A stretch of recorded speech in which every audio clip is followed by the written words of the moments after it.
Hola, ya comienzan los especiales de Paisaje Literario Talentos de Voz.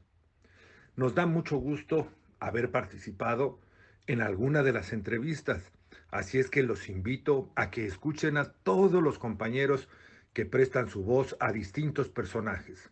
Por lo pronto su amigo Ismael Arumbe, voz de Ten Shin Han, y también del Doctor Slump en Arale.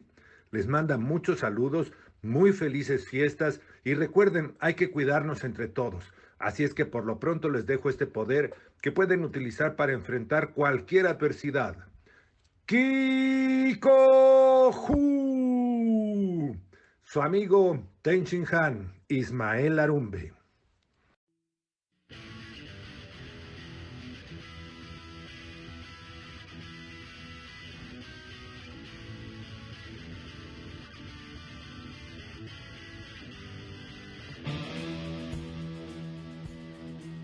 Talentos de voz.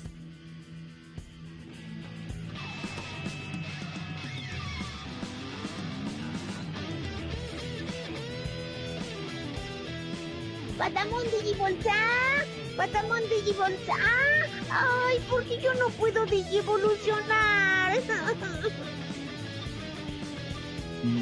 Yo soy malo, y eso es bueno. ¡Cadena de Andrómeda!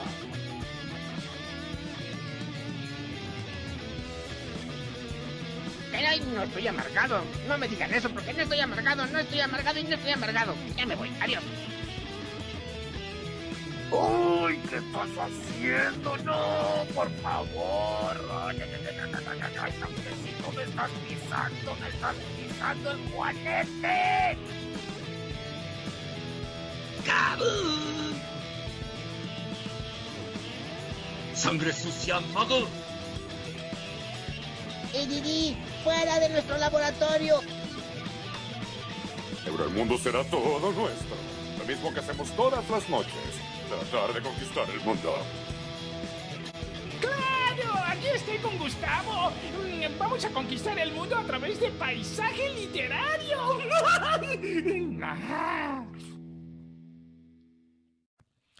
Buenas, buenas. Bienvenidos al 65º especial de Talentos de Voz en Paisaje Literario. Un programa dedicado a esas voces que nos hicieron imaginar miles de mundos. Hoy vamos a compartirles las dos primeras partes de la charla que tuvimos con el actor y director de doblaje mexicano Ismael Eduardo Larumbe Garrido, más conocido como Ismael Larumbe. Ismael es el hijo de los actores Ismael Larumbe padre y Amparo Garrido.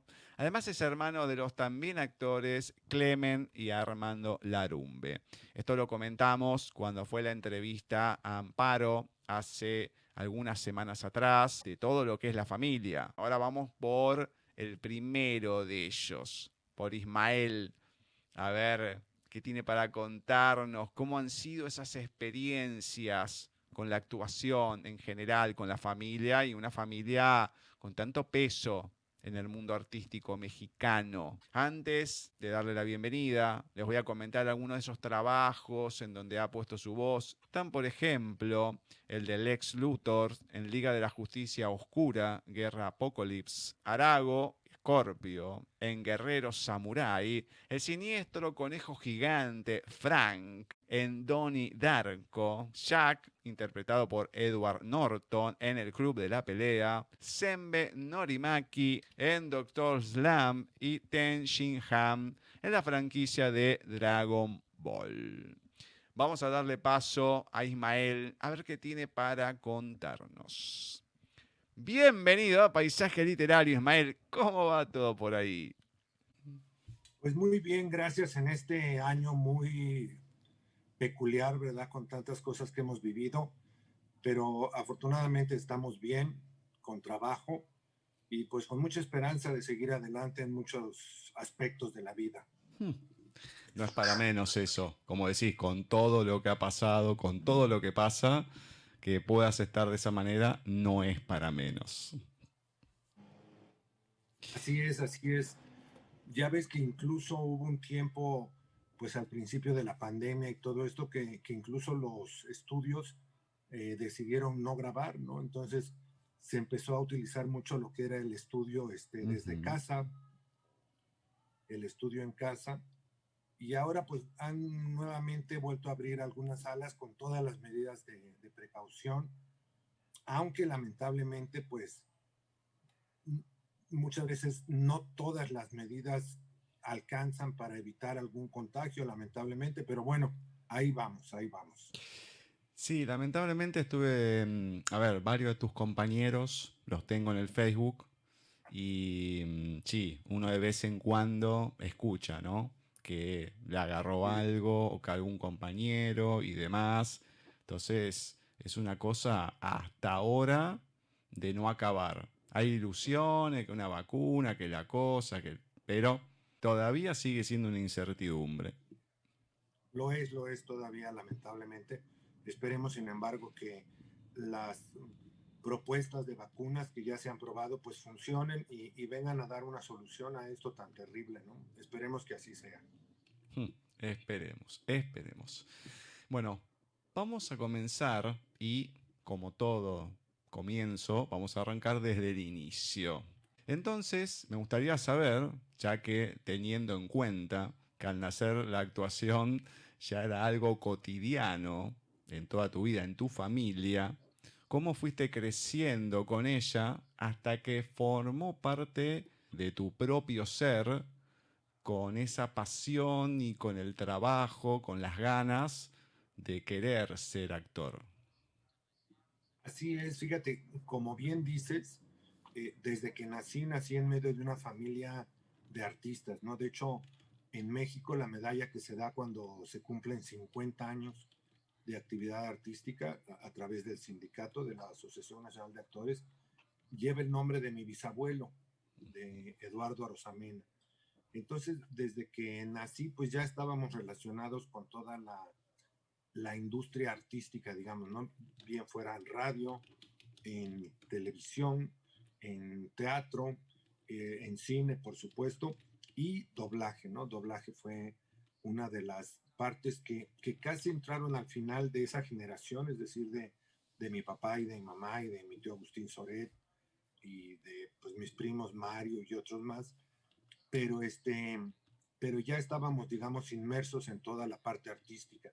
Entonces, para mí era algo como natural empezar a dedicarme a esto, aunque no necesariamente sabemos que muchas veces las familias que son de abogados, pues quieren que el hijo sea abogado, o las familias que son de economistas o de doctores, pues quieren que el hijo siga eso. Y aquí no necesariamente querían mis papás que siguiera yo esta carrera porque saben un poco lo ingrata que suele llegar a ser, ¿no? Porque es una carrera en donde siempre estás comenzando prácticamente, ¿no? O sea, siempre, porque muchas veces, aunque llegues a tener un éxito en tu carrera artística, pues vienen otros atrás y no necesariamente se refrenda siempre ese éxito, ¿no? A veces tienes casi que volver a empezar, ¿no?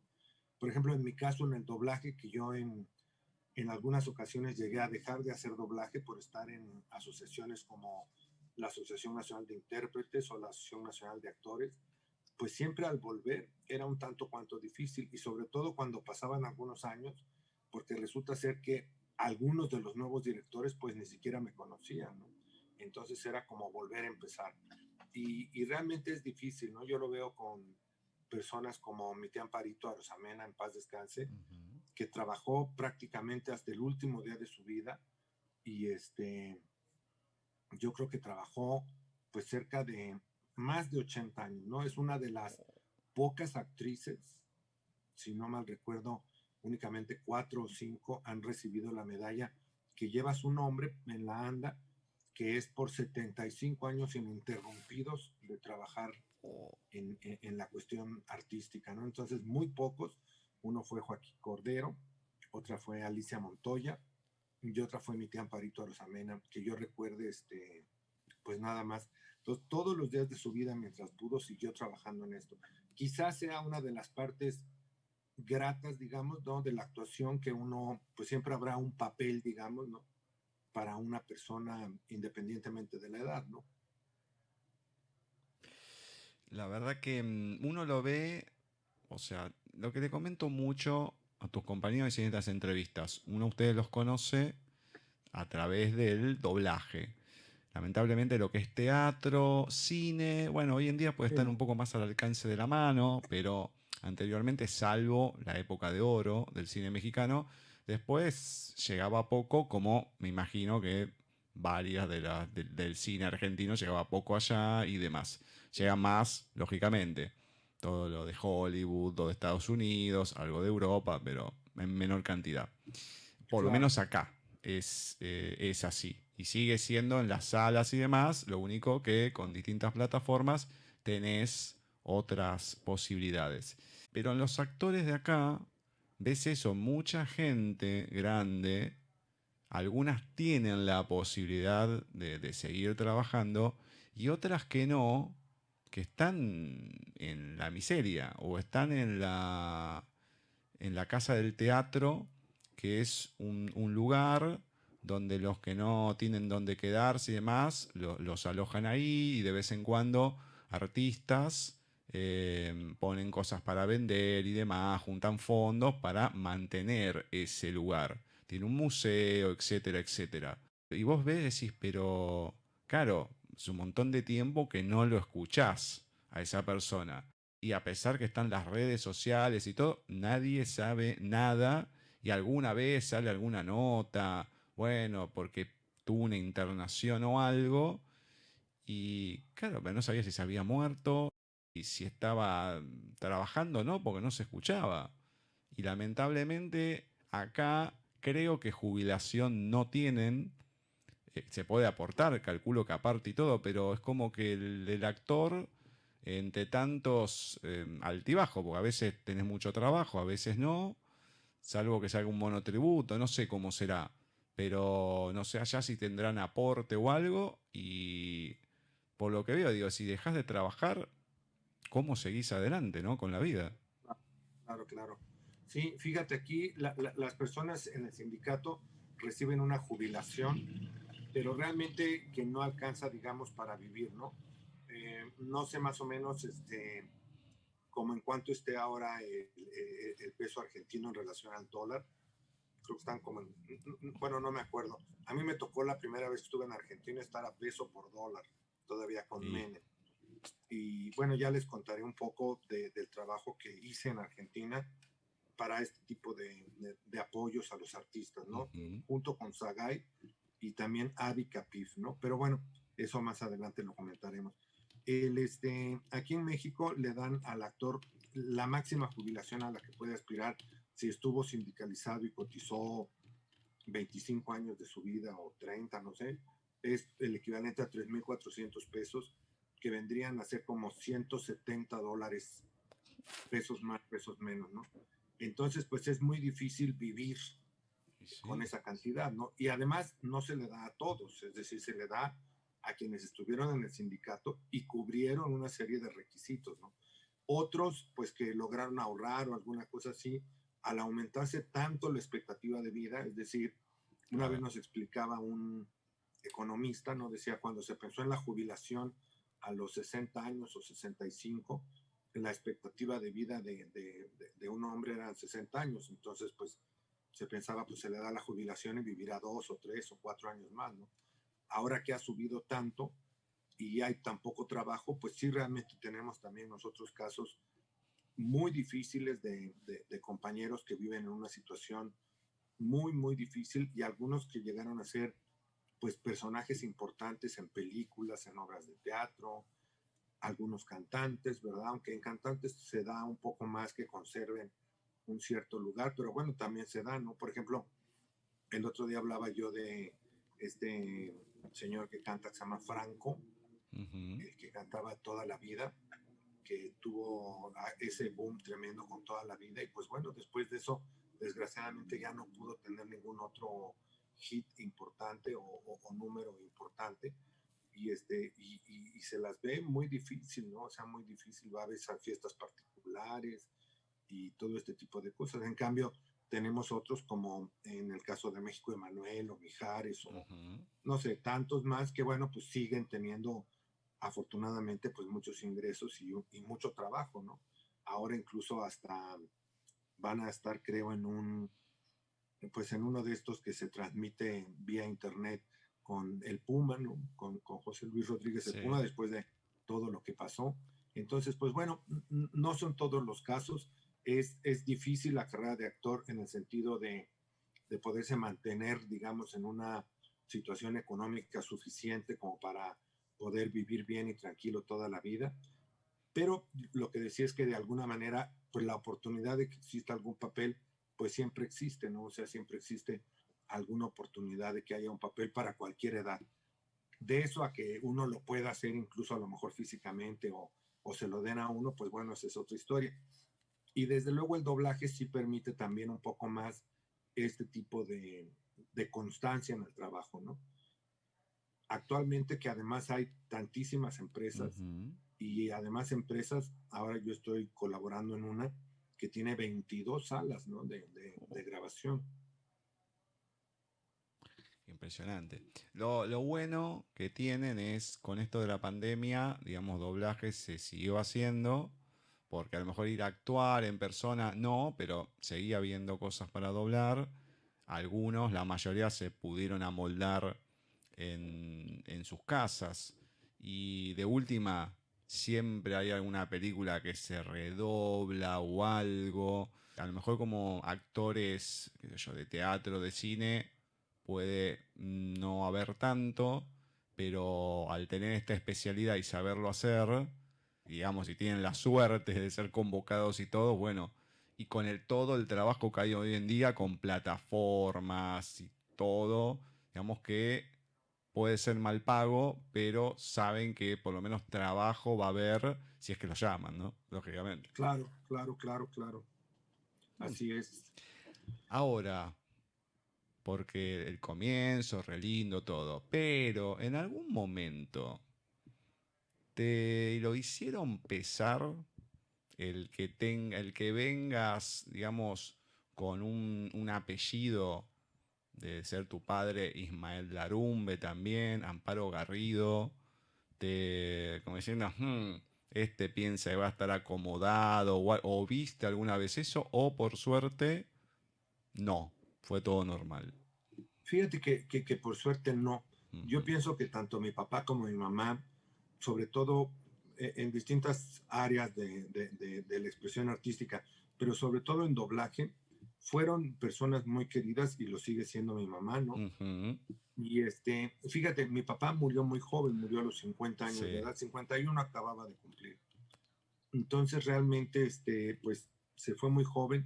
Entonces había de parte de sus compañeros como una especie de solidaridad para conmigo, para que yo trabajara, ¿no? Entonces no había tanto esa situación del apellido y demás cosas, ¿no?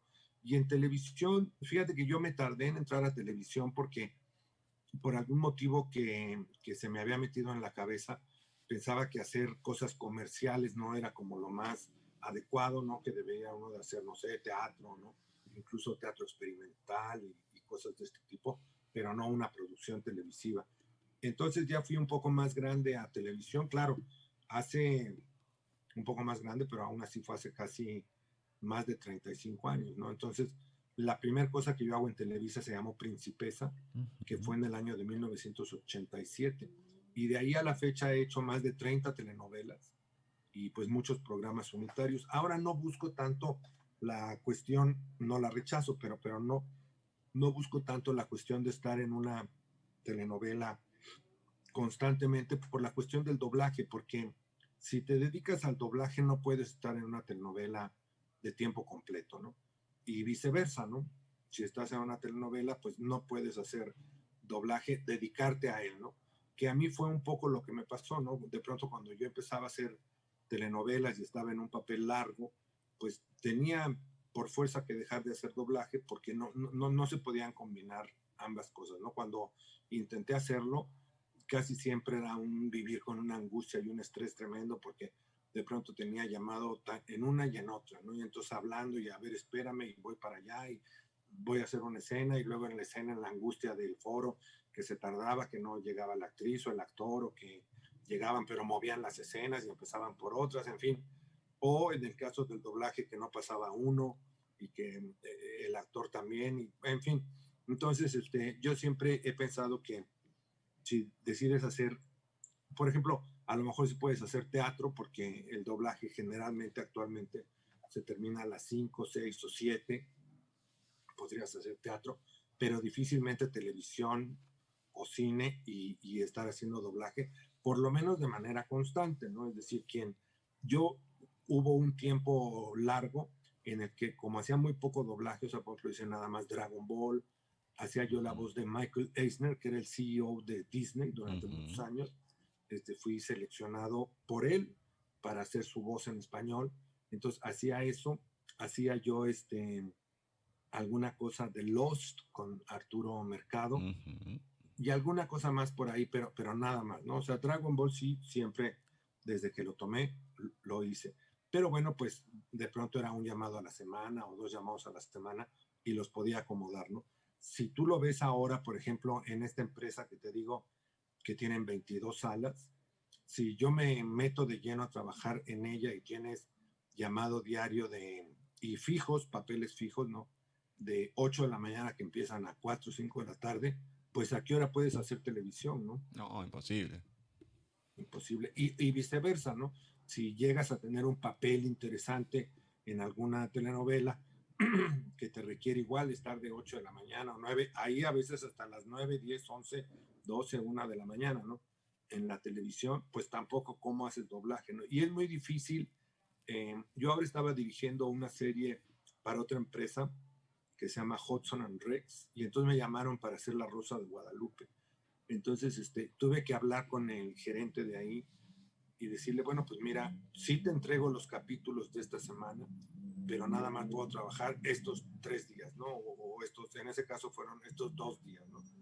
Pero sí me comprometo a entregártelos, aunque me des 1 o 2 horas más estos 2 días, que fueron jueves y viernes de esa semana, pero te entrego completo el trabajo, ¿no? Entonces, bueno, me dijo, pues está bien, ¿no? Pero es difícil que lo puedas combinar, ¿no? Porque, por ejemplo, cuando tú entras a una telenovela, aunque te digan son 10 capítulos y tú dices, bueno, pues es poco, ¿cómo aceptas, por ejemplo, un fijo en una empresa de doblaje si tú no sabes si mañana o pasado vas a tener llamado, ahora sí que de ambas partes, ¿no? Entonces, cuando te dedicas a una de estas, pues tienes que irte con mucho tiempo. Yo creo que por eso, entre otras cosas, generalmente los actores de doblaje hacen poca televisión de manera constante, ¿no?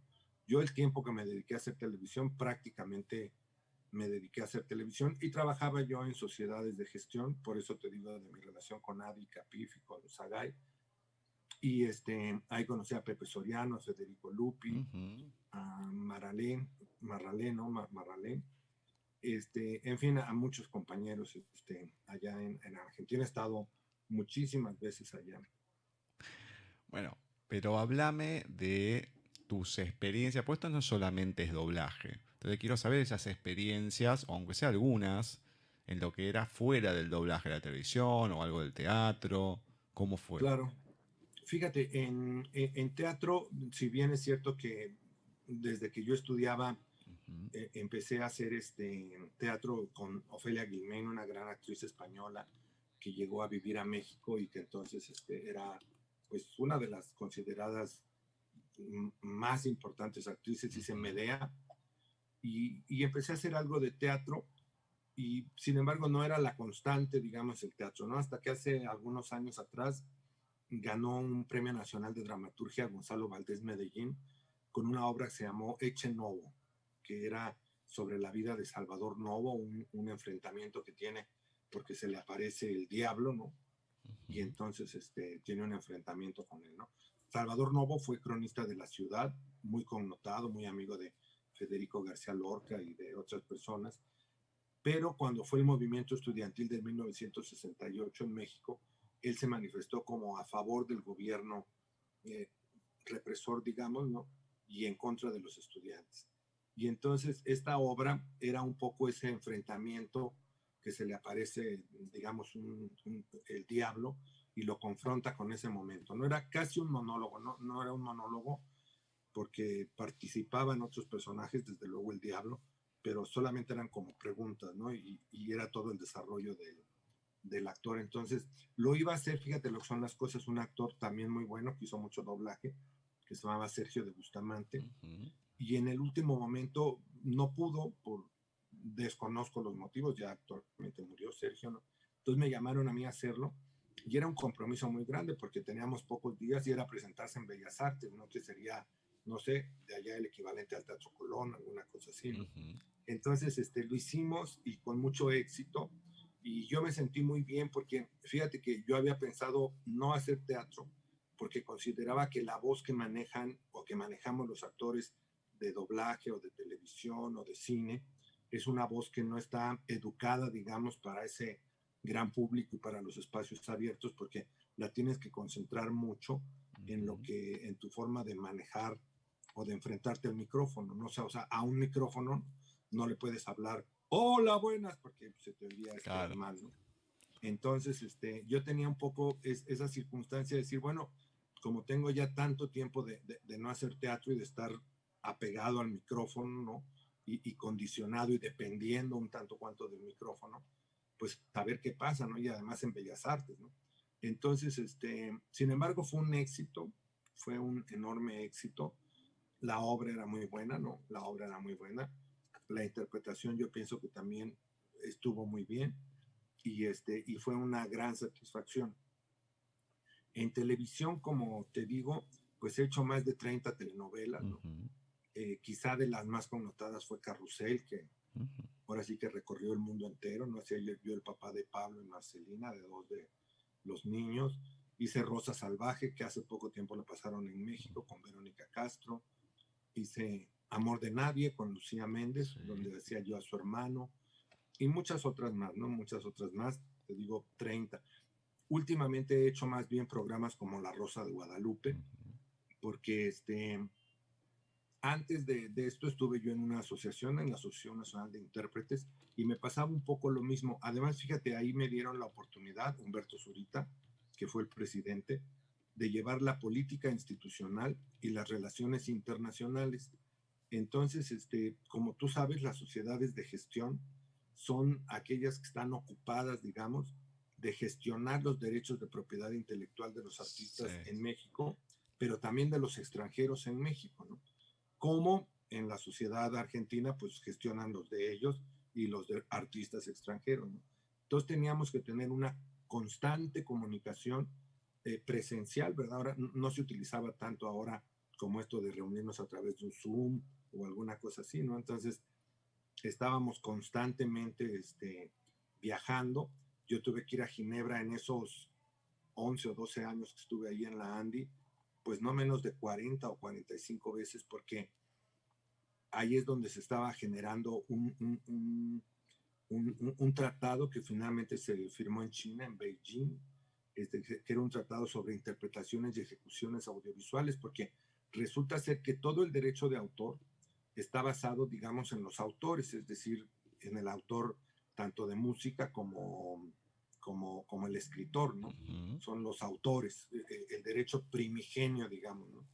Y no fue sino hasta 100 años después que se reconoció el derecho del artista a intérprete, porque ellos consideraban que, digamos, la obra primigenia, que lo es, no hay la menor duda, pues era la que generaba el derecho, pero con el tiempo se dijo, bueno, pero es que no es lo mismo que esta canción de quien sea, del maestro Armando Manzanero, por ejemplo, la cante Luis Miguel, a que la cante, por ejemplo, Ismael Arumbe, ¿no? Entonces, tiene un valor añadido la interpretación, y entonces se mete en 1960, si no mal me equivoco, en Roma, en la Convención de Roma, la parte del artista e intérprete, ¿no? Entonces, sin embargo, no se legislaba, se reconoce que se le tiene que pagar un derecho, pero no hay un derecho reconocido en el mundo como sí lo hay por parte de los autores. Entonces, pues fue una lucha muy fuerte, ¿no? De hecho, en Argentina existía ADI, que estaba asociada con CAPIF, que es la Sociedad de Productores de Fonograma, pero no existía una asociación de artistas intérpretes de televisión, pues, ¿no? Entonces, o de cine o de cualquier forma que se pueda grabar en una base material y después volver a exhibir, ¿no? Entonces, la importancia de ese tratado sobre interpretaciones y ejecuciones audiovisuales era fundamental luchar por ella, ¿no? De hecho, cuando se fundó SAGAI ahí en Argentina, que a mí me tocó estar en la lucha con Pepe Soriano, con Federico Lupi, fíjate que nos recibieron en la Casa Rosada, pero fuimos con Penélope Cruz. Bueno, yo no pasé a hablar con la entonces presidenta, ¿no? Pero lo que sí te puedo decir es que fue una lucha de mucho porque se reconociera esa parte del artista e intérprete.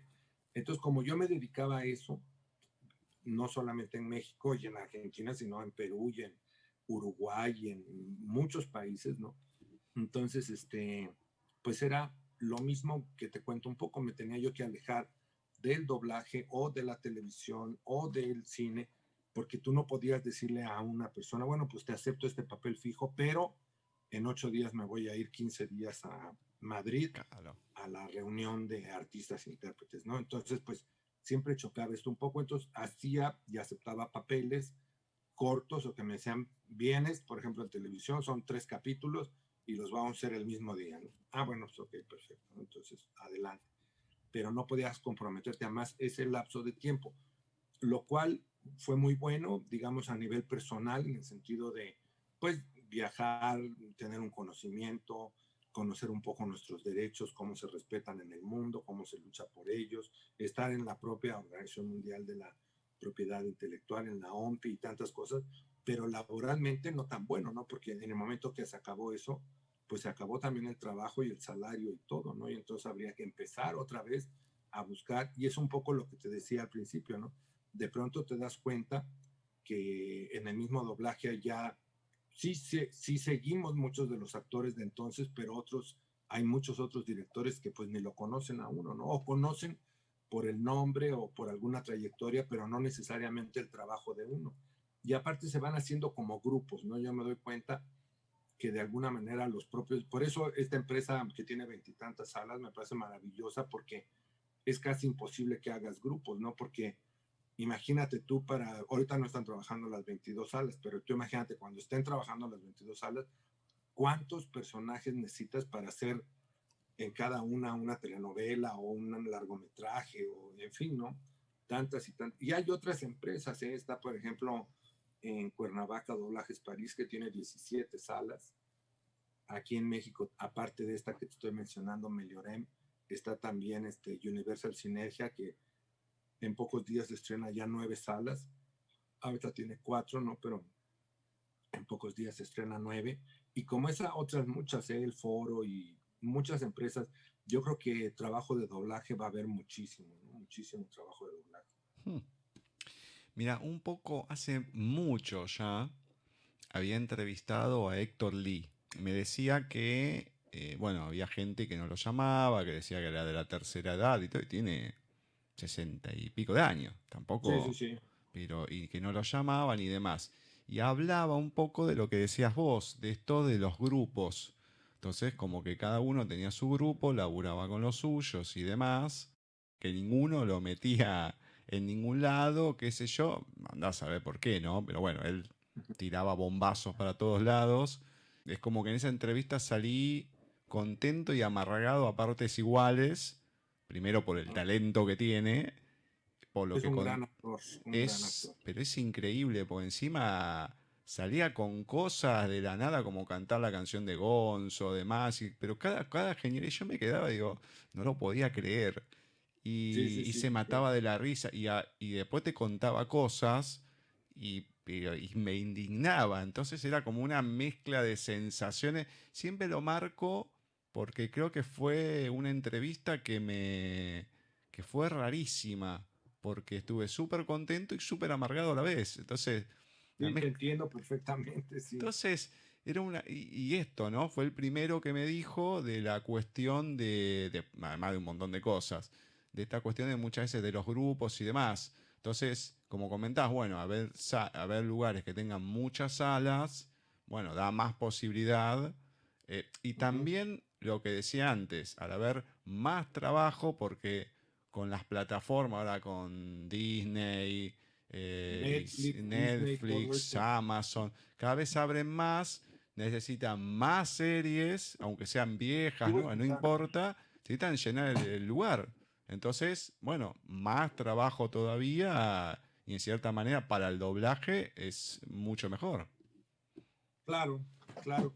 Sabes que lo que pasa es que con Héctor, él se fue a vivir a Morelos. Claro. Es un estado aquí cerca, muy cerca de la Ciudad de México.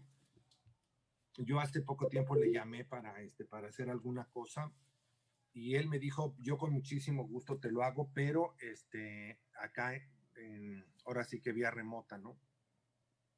Entonces, ahorita él está haciendo algunas cosas vía remota, pero antes de eso sí tuvo problemas en el sentido de que lo llamaban poco, pero también yo creo que tuvo que ver el hecho de que pues vivía en Morelos, entonces muchas veces pues no puedes, y yo creo que él no quiso ir, es mi idea personal, digo, a lo mejor no es así, ¿no? Pero yo creo que él no quiso ir a lo de Doblajes París, o no trabajaba entonces tanto Doblajes París, porque hubiera trabajado pues todos los días y a todas horas, ¿no? Porque ahorita Doblajes París tiene muy poco trabajo, por alguna circunstancia que desconozco, pero bueno, supongo consecuencia de la misma pandemia, pero pues te digo que tenía 17 salas y él vive en una localidad, digamos, a media hora, una cosa así de... Fíjate que yo estas series que están ahora pasando, como Tierra Amarga o El Leaf o Alas Rotas, o algunas de estas telenovelas turcas, algunas de ellas las fui a hacer a Cuernavaca, porque como me empezaron cuando yo salí de la ANDA, que te digo que de pronto empiezas otra vez de cero, y yo dije, yo no me voy a... Cuando yo salí de la ANDI la primera vez, pasaron casi 2 años de que yo prácticamente no hacía nada, ¿no? O sea, sí me llamaban de pronto una vez cada 15 días a hacer un papel de doblaje, o de pronto al mes a hacer una cuestión de televisión, y a lo mejor mes y medio después hacer un comercial para televisión o para radio, pero no una cuestión frecuente. Entonces yo sí me sentí muy mal realmente en ese momento que dejé de estar en la ANDI por una cuestión meramente política, porque la idea era que el grupo que se había formado pues nos quedáramos ahí, porque nos decía Luis Cobos, ¿no? Que era por la parte de los músicos el presidente de la Filaye, ¿no? Nos decía, si una persona es mala en una asociación, 4 años es mucho, hay que quitarla ya, pero si es buena y funciona, 8 años es poco. Entonces, Luis Cobos, que maneja la Filaye, que es la Federación Ibero-Latinoamericana de Artistas, Intérpretes y Ejecutantes, dice que a cada asamblea llega con su renuncia. Y dice, para que no se preocupen, aquí está mi renuncia. Si ustedes consideran que yo he hecho las cosas mal, no tienen más que decir, me aplica la renuncia y se acabó, ¿no? Pero realmente ha llevado a los músicos y a los intérpretes ejecutantes en Europa, ¿no? Bueno, en España fundamentalmente, a niveles casi insospechados de tener, como tú dices, por ejemplo, allá como está la Casa del Teatro, aquí tenemos la Casa del Actor, pero allá les dan becas, les dan muchas formas de apoyo para que tengan una vida digna independientemente de su edad. Y yo creo que eso es parte de lo que las sociedades de gestión colectiva tienen que hacer, porque no me quiero salir mucho del tema, pero si tú te das cuenta, la gestión colectiva es algo muy difícil de definir, porque, por ejemplo, tú le vas a cobrar a un hotel y tú le dices, bueno, pues tú me tienes que pagar, no sé, vamos a hablar en dólares, ¿no? $1,000 mensuales por las televisiones que tiene el hotel. O sea, porque tiene 100 habitaciones, entonces tú me vas a pagar $10 por habitación, entonces tú me vas a pagar $1,000 mensuales. Entonces, a la hora en que ese hotel ya te paga tus $1,000 mensuales, o un restaurante, o una discoteca, o boliche, como le llaman allá, o demás cosas, pues tú dices, bueno, entonces ahora resulta ser que a quién se los doy. Porque tú no sabes la persona que estuvo en una habitación de ese hotel o en el restaurante X, ¿verdad? En el Rodicio o cualquiera de Puerto Madero, realmente qué música y quién interpretó todo lo que te están, digamos, pagando. Entonces, ese dinero, que digamos que es un dinero en teoría innombrable, porque innombrable en el sentido de que no tiene nombre, claro, porque no es como una estación de radio que supuestamente está obligada a decirte qué tocó. Exactamente. Pero no así un restaurante, ni un boliche, ni mucho menos un hotel, porque además en el hotel, aunque quisieran, ¿cómo van a decirte? El señor en la habitación 285 puso a verse Chespirito. Entonces, ese dinero se reparte con criterios de distribución, digamos, y cada entidad de gestión va teniendo sus propios criterios de distribución.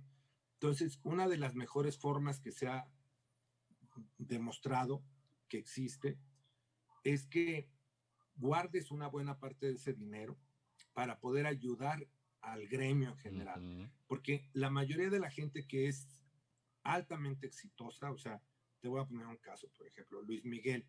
Pues si Luis Miguel le reúne la sociedad de gestión en México $1 millón en un año, pues él, según lo último que yo supe, cobra $1 millón por concierto. Entonces, no le representa a él una gran cantidad, sin embargo, le pertenece y ahí está, ¿no?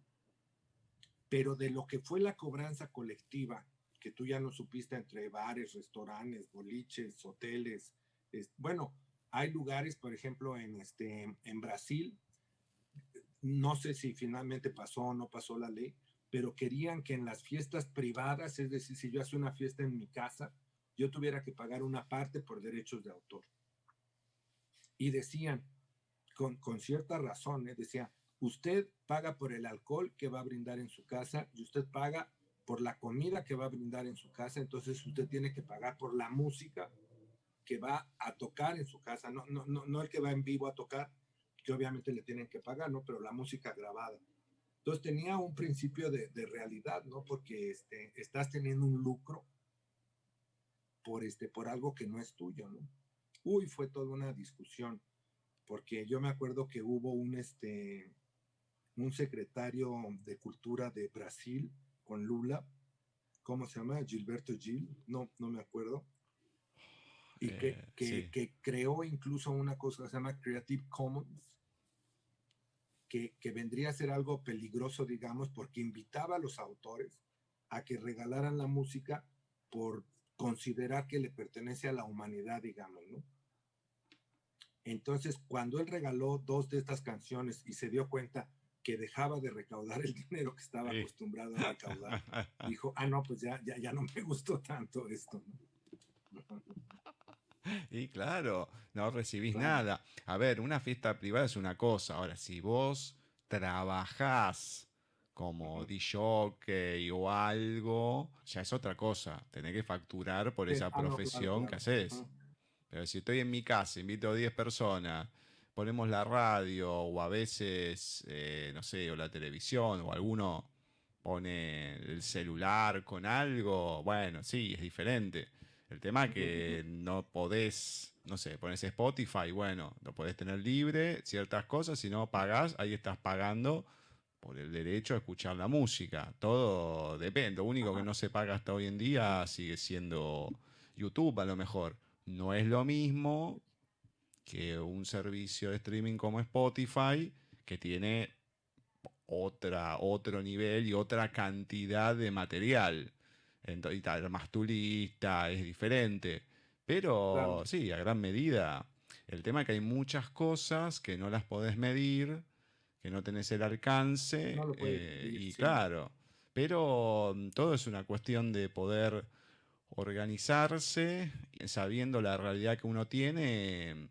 Si uno gestiona bien, podés hacer cosas, pero claro, es como decía este muchacho, si 4 años, si es malo, 4 años es mucho, a nivel presidencial lo sabemos mucho en Latinoamérica, y bueno, 8 años bueno, creo que no hubo casi ninguno, pero 8 años bueno, bueno, sí, vos decís, sí, que siga, pero igual con el tiempo hay un cierto vicio que se puede crear, es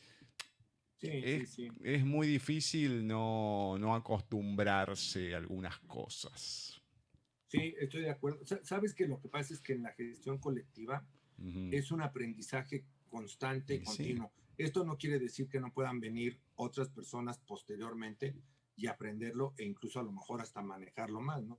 Yo te puedo decir que cuando entramos a la ANDI, en México, que fue en el año 2000 justamente. De hecho, existían en México no arriba de 10 abogados especializados en derechos de autor, ¿no? Ramón Obón era uno, José Luis Caballero otro, pero bueno, de verdad no existían arriba de 10, 15 abogados especializados a derechos de autor, y la mayoría de ellos, ¿no?, más inclinados a proteger los derechos del productor, porque finalmente pues te pagaba más Televisa que un artista, ¿no? O sea, Sí. entonces estaban más, bueno, abiertos, pero tenían una mayor definición, ¿no? A defender, digamos, a los empresarios. Por eso es que las luchas, fíjate, las primeras dos entidades de gestión que se crean en Latinoamérica son ADI de Argentina y la ANDI de México. Entonces, incluso cuando se forma la primera, se llama Federación Latinoamericana de Artistas, Intérpretes y Ejecutantes, FLAI. Es con la llegada de Luis Cobos, cuando Silvia Pinal fue presidenta del ANDI en México, que se forma la FILAYE, que era Federación Ibero-Latinoamericana, para agarrar todo lo que fuera, digamos, en el idioma español, ¿no? Pero las bases, el fundamento de cobrar estos derechos para los artistas e intérpretes lo tiene en primer lugar ADI en Argentina, y segundo México.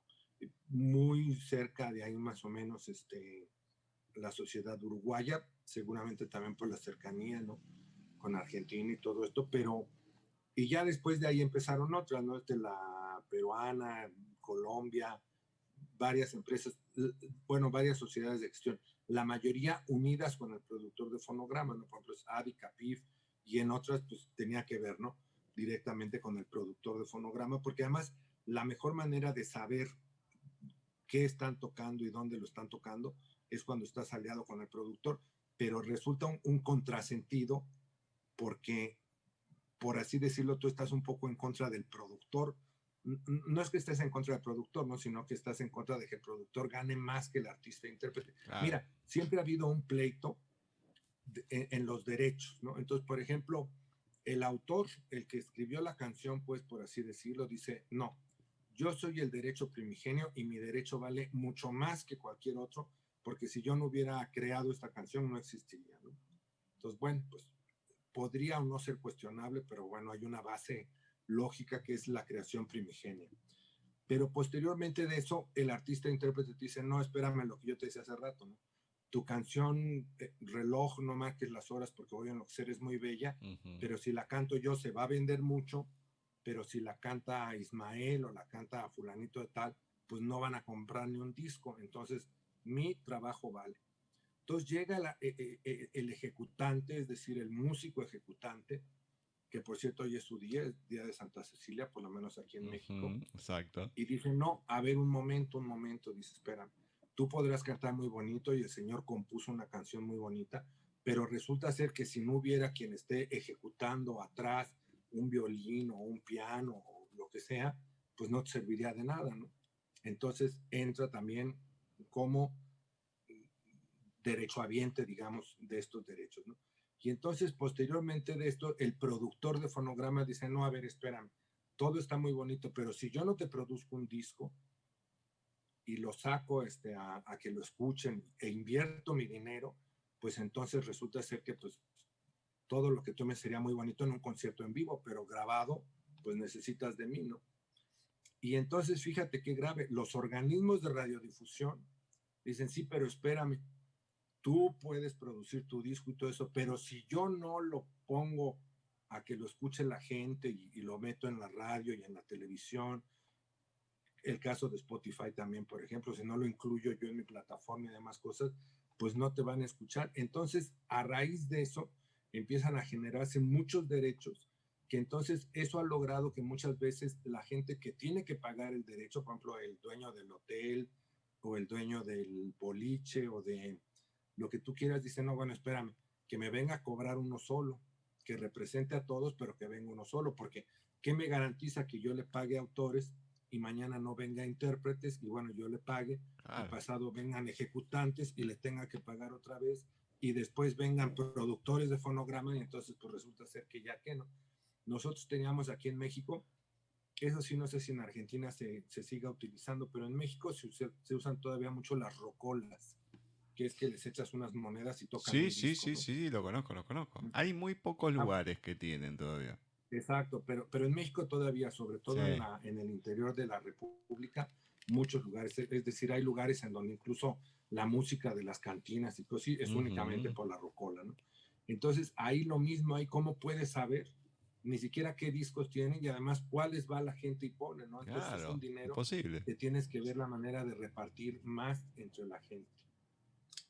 Y es lo mismo el doblaje en este sentido de los derechos de intérprete, es lo mismo porque difícilmente te vas a poder enterar de tu trabajo, por ejemplo, Dragon Ball. ¿Cuántas veces ha pasado en México? ¿Cuántas veces Oh, ha pasado en Argentina, en Colombia, en Chile, en Perú, en Venezuela? Si la película La Batalla de los Dioses, además después de haber estado en cine, la pasó en televisión, ¿cuántas veces? Una vez, 5 veces, 60 veces. O sea, como esto es muy difícil y finalmente la sociedad, por ejemplo, argentina te dice, bueno, yo recaudé para los mexicanos $1 millón, ¿no? Y ahí van. Y entonces dices tú, bueno, ¿y de quién, no? Entonces mm, hay una parte que te dan de lo que saben, ¿no? La televisión, pues pasó Chespirito y pasó tal telenovela y pasó tal otra, que ahora las telenovelas mexicanas ya no tienen tanto sí. lugar, digamos, Ujú, en Latinoamérica y el mundo, ¿no? Pero bueno, todavía un poco, pero no tanto. Pero antes sí era como muy exacto, ¿no? Tal ujú. telenovela y esto y lo otro. Pero todo lo demás de la gestión colectiva, ¿cómo lo podías identificar, no? Y ahí es donde yo pienso que se puede ayudar mucho a casos como estos que platicábamos de personas que de pronto, pues a veces se las ven duras hasta para comer, ¿me entiendes? Sí, sí, sí, es así. Lamentablemente uno lo ve, se ve poco porque se comenta poco. A lo mejor la persona que está en el medio, lógicamente, lo conoce más como cada uno en su gremio. Pero cuando vos lo ves, decís, pero ¿cómo esta persona puede estar viviendo así con todo lo que levantó en su vida? Y qué sé yo, y no, capaz que es una persona que está sola, que no le han quedado familiares, no le han quedado nada, ni marido, ni mujer, nada, sola y capaz que está totalmente desahuciada y demás. Y vos decís, pero ¿cómo puede ser que no tengan, a ver, con lo que han aportado una cierta jubilación y demás, que puede ser poco, porque es poco la jubilación, pero al artista es como que es menos todavía. No Así es, sé. así es. No, no, y es menos, y si te va bien y te toca como aquí en México un poco. En España, bueno, en Europa sí hay, porque a una edad, por así decirlo, te jubila, pero te jubila el gobierno por la edad y no tanto por en qué trabajaste. Pero aquí como no tienes un solo patrón, es decir, si tú, por ejemplo, trabajas para Televisa en México, no eres empleado de Televisa, te contrata a través de un sindicato, ¿no? Entonces el Claro. sindicato es el que te tiene que dar los derechos, ¿no? Yo conocí a los líderes sindicales también en Argentina, que además habían tenido muchísimos problemas, muchísimos en aquellos entonces, no desconozco en la actualidad, ¿no? Pero habían tenido muchísimos problemas. Y entonces, resulta ser que las empresas te contratan, por ejemplo, a través del sindicato y entonces con eso se lavan las manos, pero resulta ser que a la hora en que tú necesitas algo, por ejemplo, en México la ANDA, ¿no? Tú tienes que cotizar una determinada cantidad de dinero para tener derecho a servicios médicos. Y cuando ya lo cotizaste durante 25 años ininterrumpidos, ya tienes de por vida esos derechos, ¿no? Entonces, sin embargo, la inmensa mayoría, ¿no? Mientras hay 14,000 socios inscritos o más, o 15,000 o 17,000 socios inscritos en la ANDA, desde aquel que vaya, hace un papelito un día y le piden inscribirse en el sindicato, hasta Ujú. los que trabajan constantemente, solamente hay cerca de 700 u 800 de estos 15,000 que ya alcanzaron el grado de honorarios, que es que ya tienen todos sus derechos médicos, generalmente su jubilación, evidentemente, por poca que sea, pero la tienen. Y lo que yo digo muy importante, el derecho a la salud, ¿no? Es decir, a médico, medicinas, todo eso. Pero si uno, por ejemplo, yo ahora estoy trabajando en una empresa que no cotiza por la ANDA, Entonces, pues obviamente no tienes esos 25 años ininterrumpidos, Claro. porque ya bien sea que o trabajas en una empresa que no está por la banda, que es completamente lícito, ¿no? Porque aquí hay un artículo constitucional, como en toda Latinoamérica, que te permite no estar afiliado forzosamente a un sindicato. Entonces, eso le permite a las empresas trabajar con o sin sindicato, ¿no? Entonces, todo este tipo de cosas viene a perjudicar, por así decirlo, los derechos que se van adquiriendo. Y entonces de pronto te das cuenta que tienes 60 o 70 años, que ya no te llaman tanto a trabajar, que no hay trabajo y que no puedes apelar a una jubilación o a un servicio de médico y medicinas y alimento o alguna cosa así, porque no generaste los derechos, porque trabajaste para 40 empleadores diferentes, ¿no? Entonces, eso viene siendo una complicación en toda nuestra Latinoamérica, ¿no? No te creas, por ejemplo, el Screen Actors también, ahí te apoyan un poco más, porque, por ejemplo, si tú de pronto no cubres la cuota, creo que te dan 5 años en los que sigues teniendo los mismos derechos, no recuerdo, tendría que ver si son 5 o 3, pero te siguen dando los mismos derechos como para que te dé tiempo de retomar, ¿no? El vuelo y otra vez, ¿no? Pero aparte ahí, un actor, por ejemplo, que ha hecho mucho cine, si de pronto deja de hacerlo, están las famosas royalties, que no es necesariamente regalías, pero que te permiten tener una vida. Digo, yo te puedo decir que por papeles pequeñitos que llegó a hacer, por ejemplo, Pedro Armendáriz, hijo me refiero, ¿no? Y otros actores mexicanos en producciones de Hollywood, pues cobraban su buena cantidad de royalties, ¿no? Que es un derecho más bien laboral que pagan a raíz de la venta de esta, no de la exhibición, sino de la venta de las películas, ¿no? Entonces les dan sus royalties y entonces, pues te puedo decir que si ellos tenían de pronto un cheque de $2,000, $3,000 al mes, por decirte algo, pues tú imagínate lo que tendría una gente, en paz descanse, pero como, no sé, Kirk Douglas o, no sé, tantos otros, ¿no? Que sí tienen otro tipo de vida. Por ejemplo, estaba yo leyendo el otro día que está en la pobreza, una cosa así, Nicolas Cage, ¿no? Y yo digo, bueno, será en la pobreza relativa, ¿no? Porque, bueno, a no ser que ese dinero que cobre lo gaste en algunas otras cosas, claro, y lo pierda, ¿no? Pero sus royalties y cosas de ese tipo deben de seguir siendo bastante altos, porque yo aquí en México sigo viendo y veo que son lo mismo que hay el HBO y cosas de ese tipo, lo mismo que pasa en muchos países de Latinoamérica, ¿no? Quédate ahí, que ya volvemos con Talentos de Voz.